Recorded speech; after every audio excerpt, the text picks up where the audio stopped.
Welcome to The Business of Travel, the official podcast of the Global Business Travel Association. I'm Chad Lemon, former broadcaster and event MC. I work in digital strategy and advancement at VCD Travel, and I'll be your host for today's episode. You've heard the saying, happy employees, happy company, right? Well, that's because placing employee well-being, DE&I, and modern recruitment practices front and center is critical to spur employee engagement and appeal to job seekers. And it's not any different in the business travel industry. Just like others, our industry has seen its share of hiccups and mass exits. So how can the industry remain relevant and convey its value and purpose to those inside and outside the industry? Well, that's what we're going to be discussing today. And I'm excited to host two industry colleagues who have something to say about it. First up, Angela Williams, Vice President, People and Culture, VCD Travel UK and Ireland. Welcome, Angela. Thank you, Chad, and I'm looking forward to it. And we also have Lynne Griffiths, CEO, Sirus Talent Solutions. Hey, Lynne. Hi, Chad. Thanks very much. Welcome to you both, and thanks for being here. If you're ready, I say we get right into it. Now, it's no secret that 2022 was the year of the Great Resignation, and it was no different in the business travel sector. Angela, I want to start with you. Where are we now in 2023? Has the trend continued? And I'm also interested to know what impacts you're seeing. Well, Chad, thankfully, things have not continued in the same vein. I don't think there's anyone among us who would wish to have another year quite like 2022. But we do have a few impacts that remain with us. I'd say the pace of the recruitment explosion, because that's what it was, compelled us really to address the whole hiring process in our company. And I'm sure many other organizations did the same. And we looked at things from the candidate perspective. So we actually purposefully reduced the wait time for them to join us from the offer stage, because we found that we were actually losing some of our candidates after they had accepted roles with us. The competition was so tough. So this, I would say, was a positive outcome, as it also served to educate our hiring managers to be much more invested in their own recruitment process and ensure their onboarding was much more interactive. And another one of the biggest impacts for us as well, I mean, we call it the Great Resignation, but I think McKinsey are attributed to calling it the Great Renegotiation. And we found that there was a lot of pay offers last year, a lot of high ones for new people coming through the door. So we needed to obviously ensure that we had a levelling up approach and have pay equity for our tenured staff, with many of some boomerang employees even coming back on higher wages. And it also prompted us to look at our overall benefits package to ensure that we were competitive in this market. And of course, much of this was not budgeted. And we have, clients that we have had contracts with pre-COVID. So they were now receiving services which were far more expensive than when contracts were agreed. And I think a lot of companies have fallen into this particular trap. And unless clients are willing to be flexible around this, we have these costs with us for some time yet. But of course, I think the greatest impact that we've all seen was this move to virtual work and hybrid work subsequently, where we've had a huge shift with nearly 90% of our staff working from home.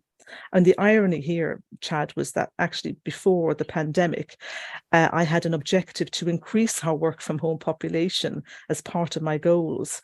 But now actually we'd like to flip that back and have more return to the office. But I personally don't actually foresee such high volumes returning anytime soon. Lynne, what steps are you seeing companies take to address talent shortages? And if you have any advice to our listeners on what you've seen that works, I'm sure they would love to hear it. Well, very much like Angela's just mentioned, we've seen most companies obviously having to address the salaries and the benefits that they're offering and really be flexible, much more flexible than before. And that's flexible depending on the candidate, because what works for one candidate doesn't work for another. And that, again, it is not just about working from home or hybrid, or indeed many candidates still want to be able to work in an office. But it's about being flexible on the benefits, annual leave, duvet days, charity days, birthday days, private medical, dental. These are all expectations and really can make the difference between securing a candidate or not securing it. So companies are having to be much more flexible. We initially saw resistance to part-time working, and with the talent shortage, being such a candidate-driven market, companies are being much more open to part-time, to flexi working, to condensed working hours. So companies are really having to, those that are being flexible are securing the talent. As Angela had mentioned, also about engagement, candidate engagement with the counter offers are absolutely huge at the moment. So really engaging with the candidates from the initial stage of the interview process, and not just resting on your laurels once they've accepted the offer, but to continue to engage with them, to get them invested in your organisation from that day, so that really reduces the risk of them not actually starting with you. So candidate engagement has been a huge change for organisations. And again, just touching on what Angela has mentioned, the recruitment process has just really been streamlined. And unless you have an efficient and respectful recruitment process, you just won't get the candidates engaging with you. The days of 4-5 stage interviews and lengthy presentations having to be prepared are just, way gone now. So as the saying goes, you snooze, you lose. So really being efficient with your recruitment practice really does make the difference in securing your talent. If it's 3, 4, 5 weeks long, then you may not have the candidates at the end of the process wanting to engage with you. Really good insights, Lynne. Thanks. I want to switch gears a little here, though. Angela, are you seeing job seeker and employee expectations changing? Yes, we are. And as Lynne highlighted, we're seeing that both want flexibility, both in work location with a choice of hybrid and virtual. In fact, we see very few, if any, seeking 100% office-based roles now.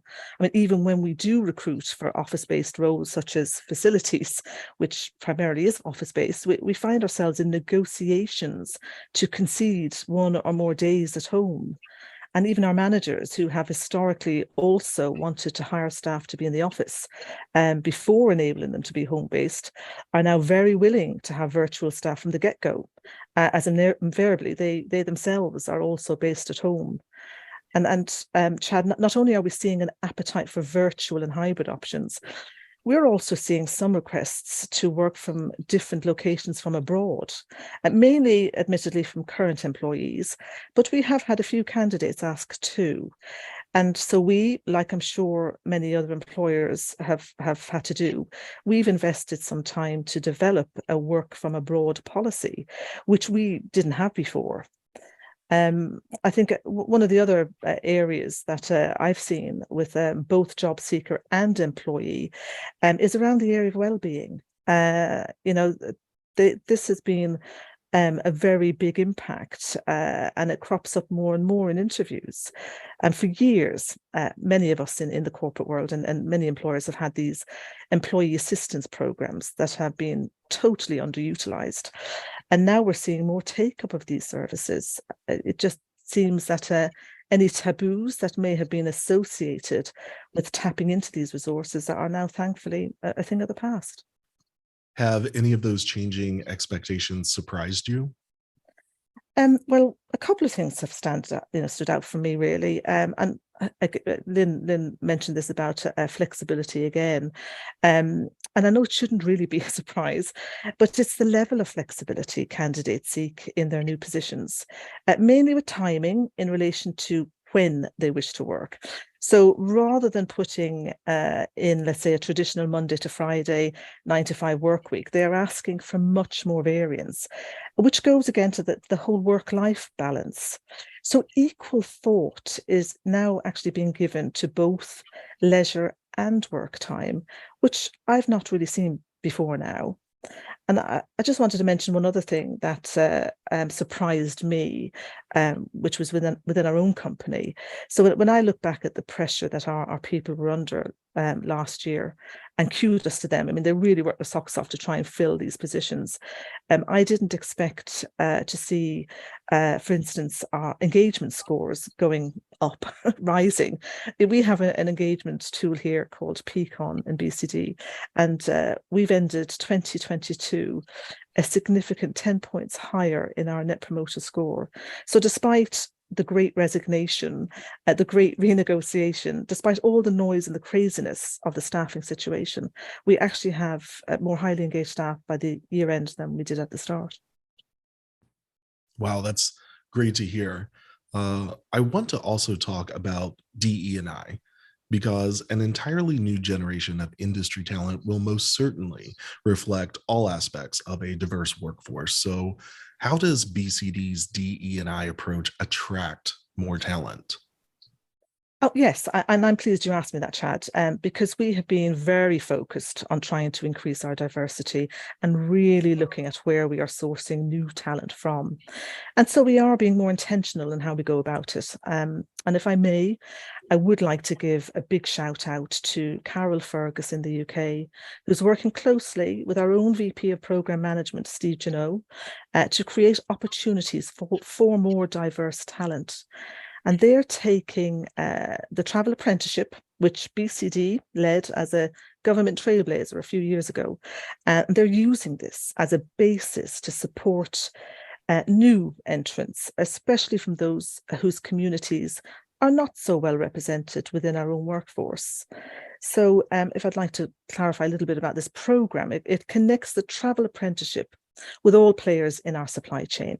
So Carol, if you say, is coming from the customer side, BCD is the TMC, and together we're enlisting other stakeholders such as airlines, hotels, car companies, train companies, in fact, anyone who's in the travel sector to join this collaborative effort. And we believe this will be a real differentiator in attracting diversity and interest to a career in travel. And if I may just elaborate one more point, is that we can't achieve this alone. You know, our whole industry needs to be involved.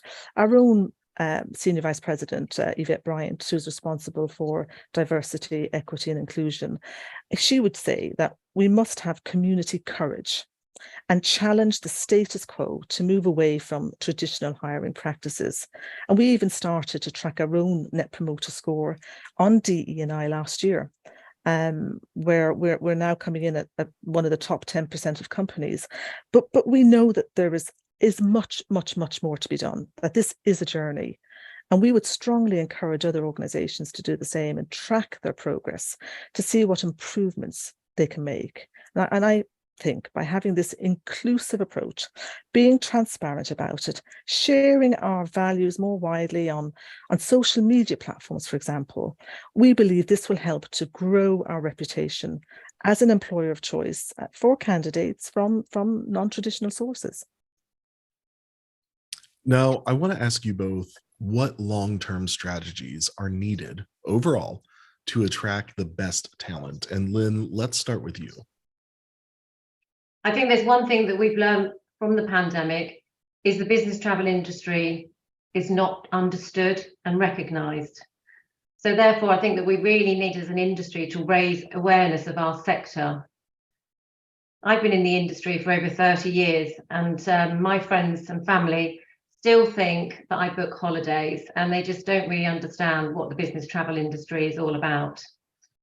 I know that many industry partners, associations are all working together. How can we raise the industry profile? And I think that all sectors of the industry have got to, really pull together and raise the profile.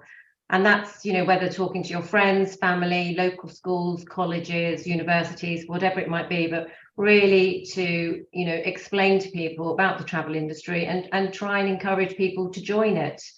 I think working much closer, having much closer alignment with the educational settings, will help to bring in new talent. As I say, that can be schools, it doesn't have to be universities, and it doesn't have to be just travel and tourism students. You know, we need in the travel industry, we need more talent of, you know, IT, marketing, HR, data, you know, analytics, bid writing, project management, whatever it is. All of these talents need to come into the travel industry.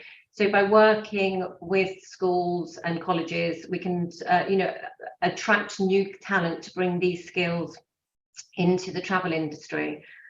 The demographic, the younger generation are very much, you know, digital and technology wise. So we really need to have much more of those skills coming into the industry for obviously the longer term.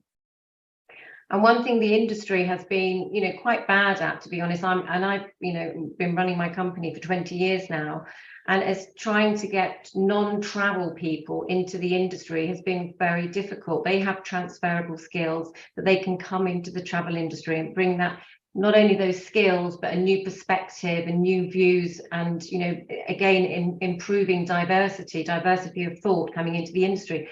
And the travel industry has been very closed to non-travel people coming in, and also even leisure travel people transferring into the business travel industry. So I think the industry has to have a much open approach to welcoming non-business travel people into the industry, and I think that will bring new ideas and new talent, and really make the talent pool much larger, because we are working with quite a small talent pool at the moment.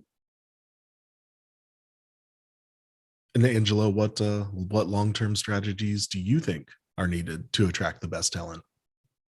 Well, much of what Lynne has said. I mean, to attract new entrants, this really needs to be a multi-pronged approach. I mean, to create a sector that's truly desirable, we need to work together. You know, we talk about the digitized world. I mean, we have Generation Alpha, not that many years away from joining the workforce. These are youngsters growing up in a virtual world, you know, born at the same time as the iPad and accustomed to using technology of a certain caliber.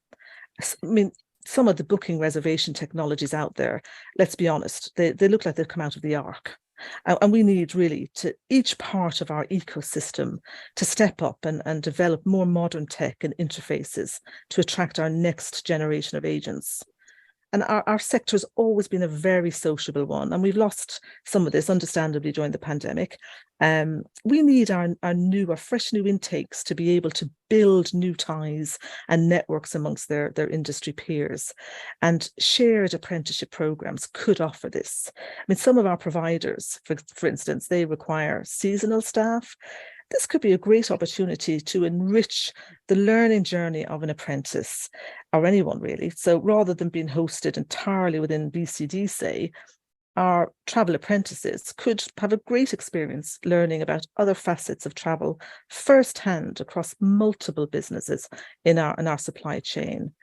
And I think one of the, I don't mean to end with a negative on this, but I think it's significant in my view that we have now had in recent times 3 crises: the financial crisis, we've had the ash cloud, we've had the pandemic, and likely or not, there'll be another one along in the future. So to ensure that we can prosper, really prosper from a business and reputation angle, we need, in my view, and this is not necessarily a BCD view, etc., we need to bury the transaction-free business model, or those without a built-in contingency safeguard. No one wins when procurement managers come along and try to squeeze every drop from the sales process. Imagine, if you will, as I do, a procurement professional encouraging their children to join the travel sector because they know their children will face a promising future filled with opportunities, and not one where the margins are so tiny at times that there's nothing left over for investment, for R&D, for generous benefits provision. So let's learn from the past, I say, and give our people and our service the credit and value they deserve. Wow, really great insights from both of you on some long-term strategies that we could be addressing and looking at. Any final thoughts or advice on things that our listeners can do right now to ensure that their employee attraction strategy is on track for success. Angela, let's start with you. Okay, well, first of all, I would advocate taking some time to really look at how we are portraying ourselves to the external world. Are we using inclusive language in our adverts, our marketing, our media, and checking whether we would appeal to someone from a non-traditional source? Does it speak to them and say, welcome to our company, welcome to our industry. We want you to join us and we will help you to thrive and flourish here.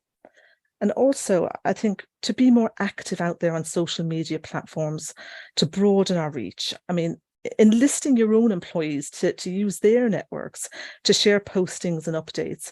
So there's a real sense of camaraderie when people are sharing and liking posts. And this increases the level of engagement your staff have.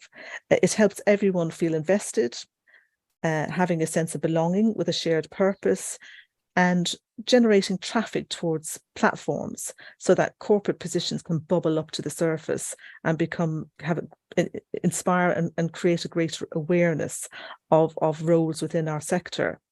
And I would ask if anyone is listening who is part of our corporate travel ecosystem and wants to join on this collaborative journey, this journey to enhance our reputation and make travel the professional career of choice, then I would ask that you do please get in touch, preferably through your trade organisation, the GBTA, the ITM, the BTA, etc. And I firmly believe that together we can and will make the difference, rather than acting in silo, trying to do everything by ourselves. Lynne, any final thoughts or advice from you? I would totally agree with Angela there, of course. I think my final thoughts and some really suggestions, I would say, is focus on your company culture and your reputation. Are you seen as an employer of choice? What are your values? How do you treat your employees? How do you invest in them, develop them? Investment in your employees should be from day one, not 6 months, 12 months into their tenure.